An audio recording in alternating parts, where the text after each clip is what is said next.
Hello and welcome to this episode of Voices of Fostering, where today I'm joined by one of our lovely foster carers, Nazia. Hello, Nazia. Hi. It's lovely to have you here in the Thank you. flesh. Of course, all of our guests are fabulous, but it's extra fabulous when they're actually here in real life and not just talking to me through a screen. So Okay. thank you so much for coming in. No worries. So how are you today? I'm good. It's cold, but It is a little bit chilly, yeah. It is. And you're getting used to being in the spotlight now, Nazia, aren't you? Because you've I been am. I've got doing some time quite a bit, available. haven't you? I have. I've just recently sort of gained some free time. So Yeah. I thought I'll kind of redirect my kind of focus and just keep myself and sort of interested and just and support what I love to do. Yeah, really. so we've been doing some work on making this the year that you foster. Absolutely. And you're going to be you're in one of our videos, I aren't you, am. for it? I've been told, yes. It's very exciting. And now you're on the podcast as well. I know. I think my children are going to cringe. Yeah, well, what are they going to think of it, do you think? I have no idea, but to be honest, I love my kids, and they've been a source of strength for me, and throughout my kind of journey in my professional life. I wouldn't have been able to do it without them, so I can imagine they're kind of just saying, well, keep doing it, Mum, kind Yeah. of thing. Yeah, Aw. because like as a family, it's it's kind of like working in children's services, fostering has always been quite. It's been quite a passionate kind of. It's been a passion for me since I've had children, to be honest. Not so social services or anything, but more like just helpful, just being helpful in the sense of just helping other families. As a parent, you have children in school and nursery, and you see other parents, and there's always families that are in need. And it's just I kind of like it's just something that I've always kind of done. It's So let's start by talking about that then. Mm-hmm. You started fostering, was it 3 years ago? I did, yes. Yeah, and before that you were a social worker I for was. many years. So tell us a bit about your career and what led you to fostering. Okay. Well, as I said, the journey started where I became a parent, and my children started going to school. When they were in nursery, when they started in the playgroup and things.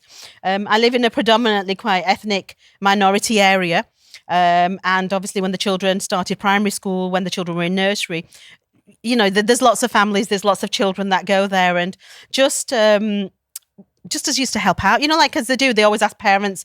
I love to cook, so it was always a case of, when it came to the summer fairs or the Christmas holidays, or school was doing something, and they'd ask parents to come in and help. I always volunteered whenever I could.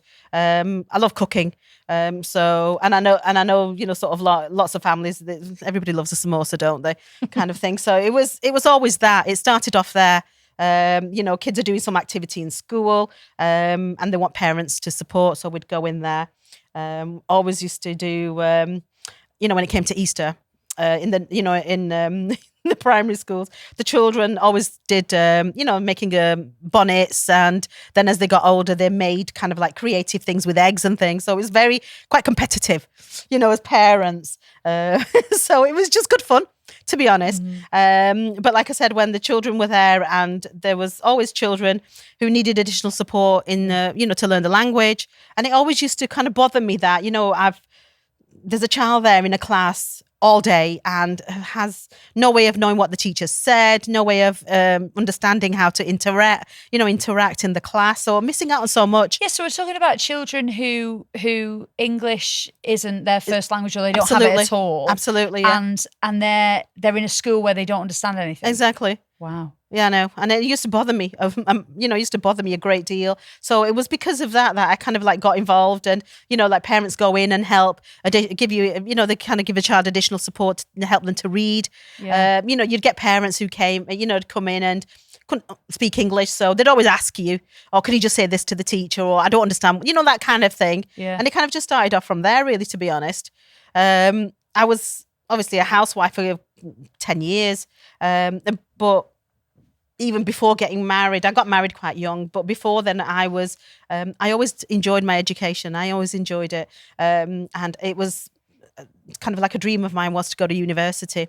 So that got put on hold because as I said, I got married quite young, and then had children straight away. So I was at home, but then. I kind of like had a very real conversation with my husband and said, look, we're going to be married 10 years. It's coming up to our anniversary. You've got 3 children now. Is this it? Because I'm not going to be a housewife in year 11. Yeah. I need to get out of the house kind of thing. Yeah. He said, no, he comes from a big family, so he wanted one more. So we had my youngest child, and that was year 10. And then year 11, I went back to college and started that journey back to, just back into education and being able to do something, really, to be honest. It was always... And then you became a social worker after I did. that. Yeah. I didn't complete my A levels, so obviously went back as a mature student, and and then went on to a degree in social work. I was kind of like contemplating teaching because obviously that's all I knew.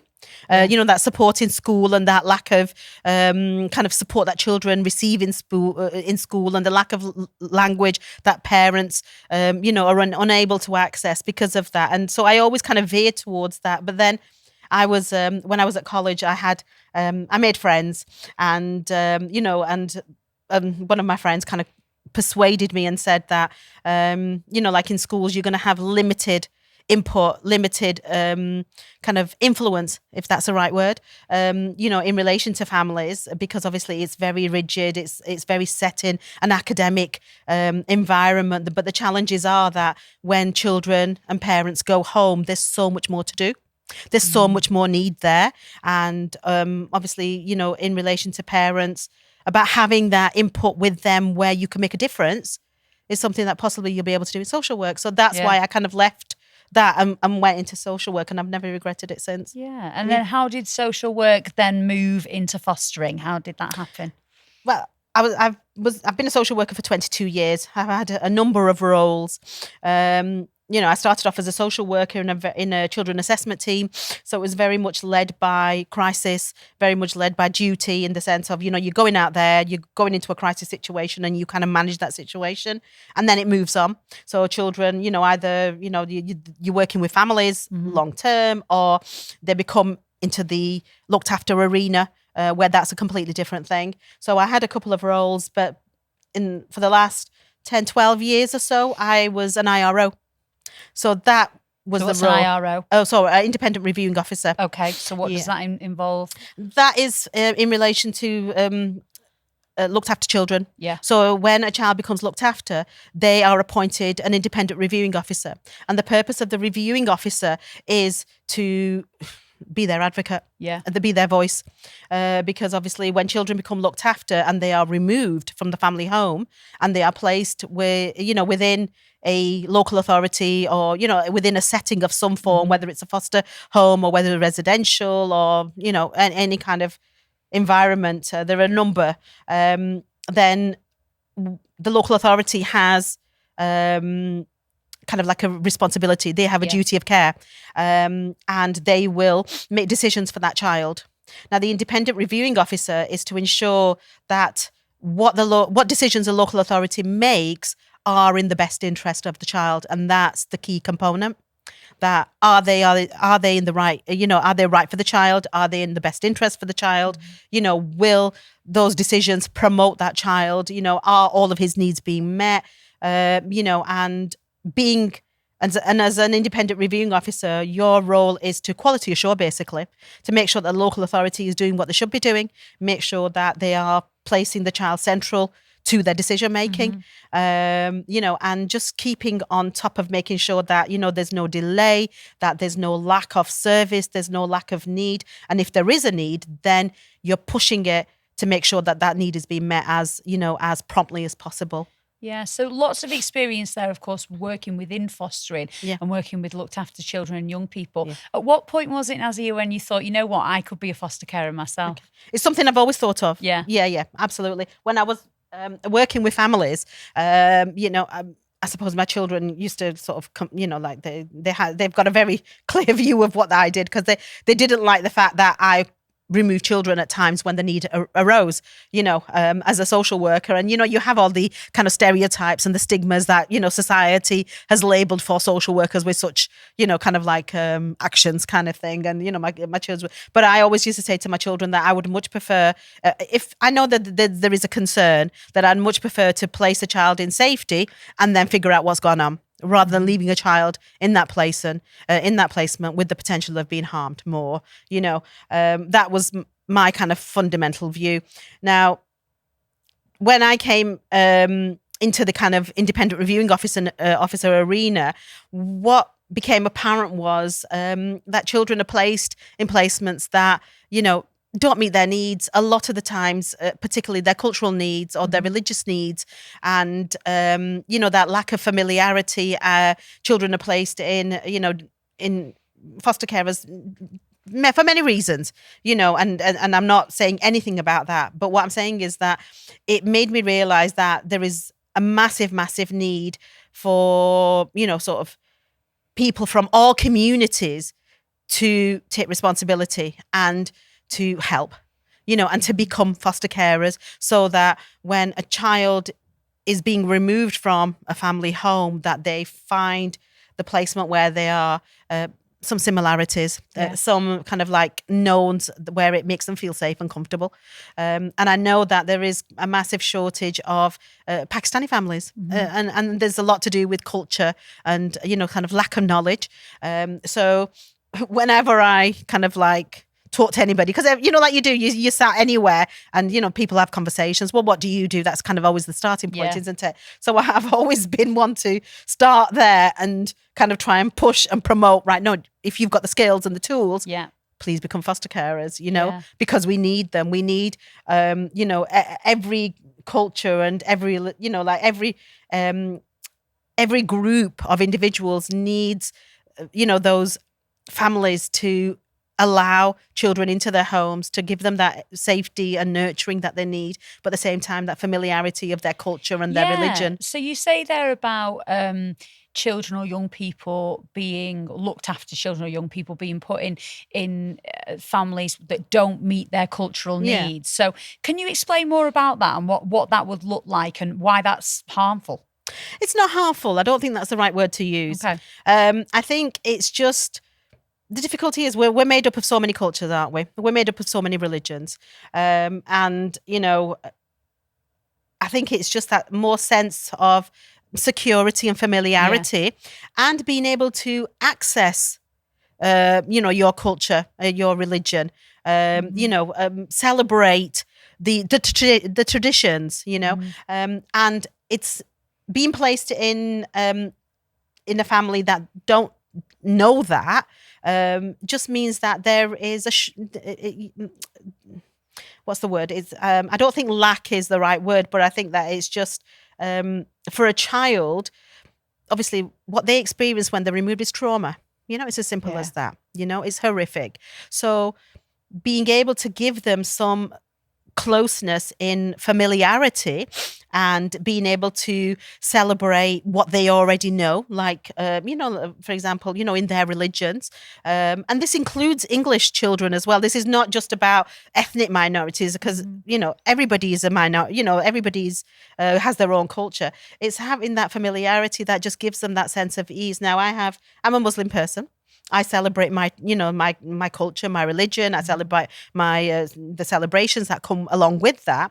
Now, I have 3 children in placement, who are Muslim. They're not from different countries, but they're still Muslim. So they know that, right, okay, when it comes to Ramadan, we're going to celebrate, we're going to be fasting. It's that kind of thing. Now these children, if they were placed in an English home, I'm sure that the foster carers will, try their hardest. Of course they will, because that's what that's, as a foster carer, that's your primary role, is to ensure that the child's needs are met. They will. But I think sometimes the difficulty is that they're not able to create that kind of environment that you would get, for example, if you were in my home. That, I'm going to be up in the morning, I'm going to be cooking, there's lots of noise, it's hustle, it's bustle, and they know that. And it's those kind of little details that remind them, that, well, my mum used to do that, or, like their own homes. And it's that kind of connection that just helps them just be a little bit more at ease, because there's that sense of, well, they know what I want, and I don't have to try and explain it. Yeah. I don't have to go somewhere else to get it. I can get it in the home. Yeah. And that's, I think that's important to me. And like I said, as I found a lot of children were in different homes where they weren't getting that sense, they weren't getting it. And that's why, it's always been my goal. I think I promote it wherever I go. I have a leaflet. The past 3 years then, Nazia, what's that been like for you? Did you start off doing one type of fostering, you've stuck with that, or have things changed over those 3 years? How many different children or young people have you had live with you? Just tell us a bit about what the 3 years have been like. I mean, to be fair, what happened was there was a significant change in my health, about 3 years ago, which meant that the job that I did, I loved. I loved, being an independent reviewing officer, because what I found in that role was that, you made that connection with the child. You were independent. So they, they kind of like saw you as that independent entity. They saw you as that advocate, because that's what you would do. My focus was always go and see the child, go and talk to the child, build that relationship, work through all the ups and downs that come with that. Because don't get me wrong, there's been plenty of times when I've, sort of like a child, a case has come to me and I've met them and they just told me to, very pretty language, but get lost, so sometimes it was always that starting point. But it was always lovely to see their journey. And it was always lovely to be part of that journey. So, and the transition that they make, over time, because some children are in long-term foster care, and so they have a lot to work through. And a lot of the times, and, the sad reality is that many professionals that are involved in a child's life are not consistent, and that's just the nature of the job itself. Social workers, sadly, they're not there for the whole journey, for whatever personal reasons. The child will have a number of changes in social worker. So the lovely thing I always found was, as an independent reviewing officer, that kind of role, people don't tend to leave that often. And I wouldn't have left it either. Fostering was always my goal, and I'll come to that. But my role was, my kind of like joy was, I was going to retire on this, But like I said, about 3 years ago, I had a health scare, quite a serious one. Sadly, the scare itself kind of like affected physical elements of my life. I wasn't able to do so. I knew I wouldn't be able to continue with some of aspects of being a reviewing officer. And one of them was about the traveling. Like you could literally have 4 meetings in a day and you'll be in 4 different towns.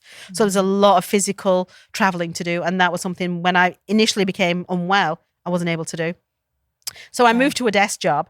But in coming back to your point about the transition, I obviously have 4 children. So I never had the space. So my wish was always that when my children leave my home and I have empty bedrooms, I will foster. And that will be my point of changing over. Yeah. I've been telling my, like people to become foster carers, and 2 of my sisters are. I kind of like persuaded them.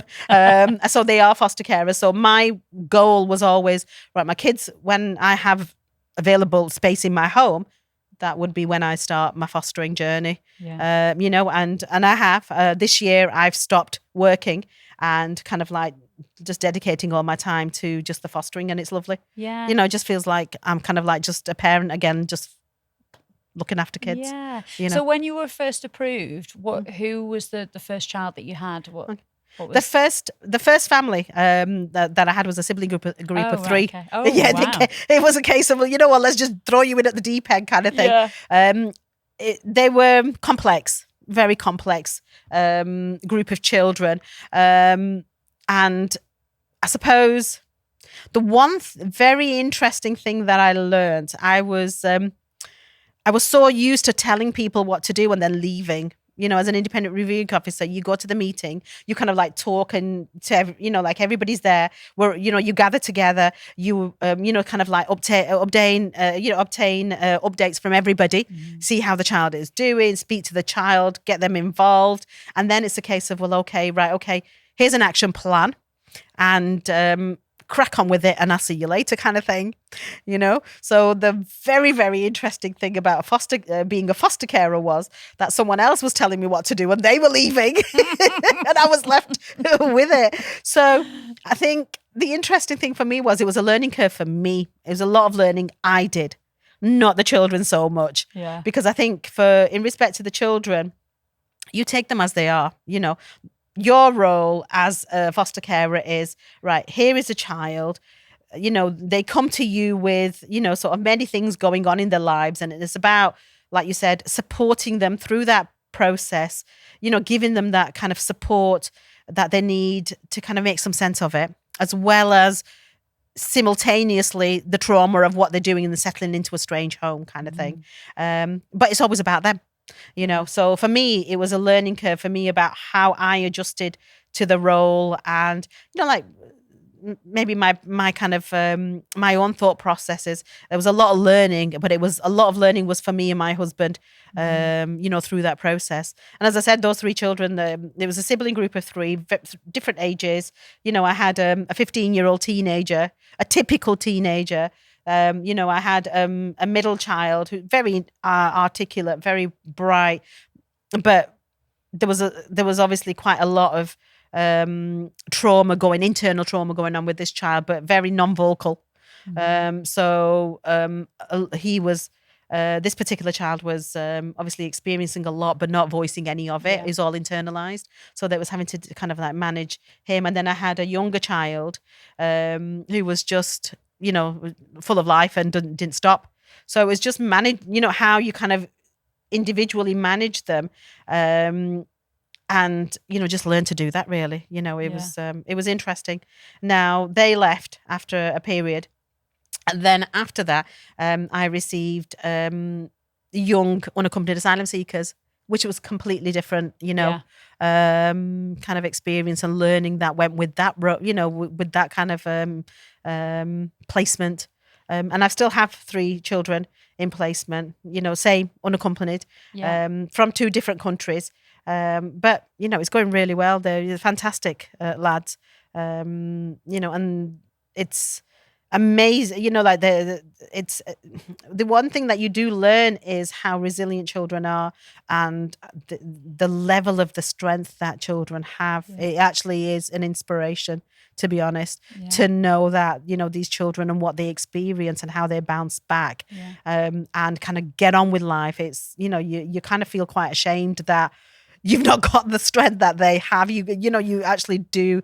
Well, I was going to say to finish off our chat, talking of inspiration, you've spent years in your job as a social worker inspiring others to be foster carers. You managed to inspire yourself to be a foster carer.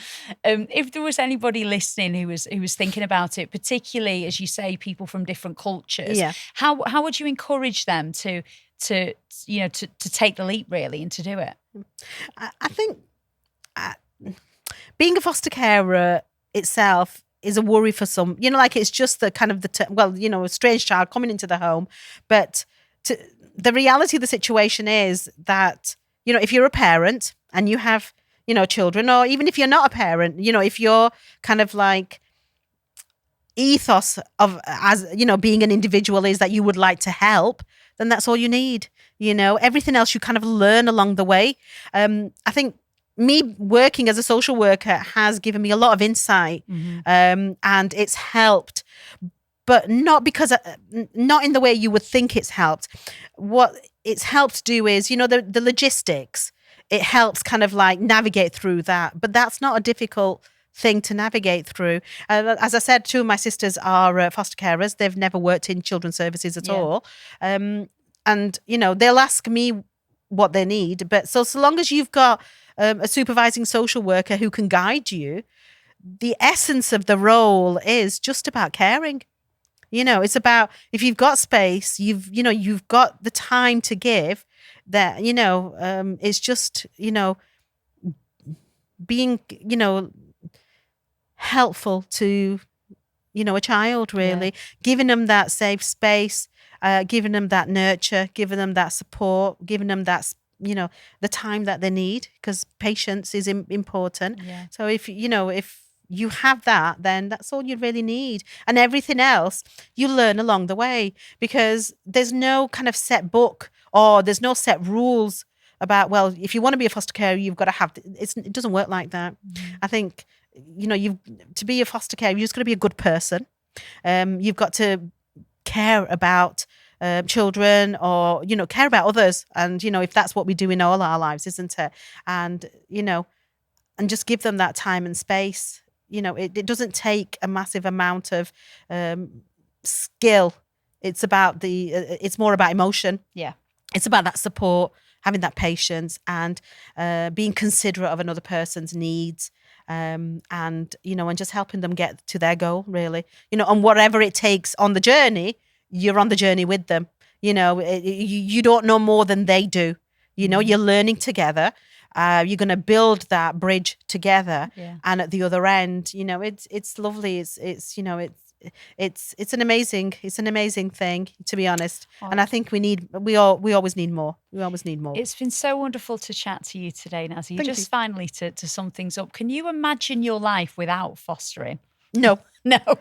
I'm a mother of 4 children. I've always, funnily enough, kind of like, as a child growing up, I was the eldest in my family. I have a sibling group of 6. So for me, looking after has always been in my nature, and I think that's all you need. You just need to be able to want to care about somebody and, and look after them. So I was looking after my siblings, I was looking after my children, and now that my children are gone, the house is empty. Now I'm looking after children, so as long as I can, I will continue. And I love that, because it's not a job to me. That's the thing. It doesn't feel like a job to me. I love doing that. I love cooking. I love people coming and enjoying time and food, and and it just brightens the home, doesn't it? It just brings life into the home. Yeah. Now I've got lads in the home, and they chat, and they relax, and it's just lovely to see. It's really Nazzy, nice. It's been fantastic to have you on the podcast. Thank you so much. Thank you. Thanks for having me. Thank you so much for joining us for another episode of Voices of Fostering. If you'd like to find out more, head online and search National Fostering Group and make this the year you foster.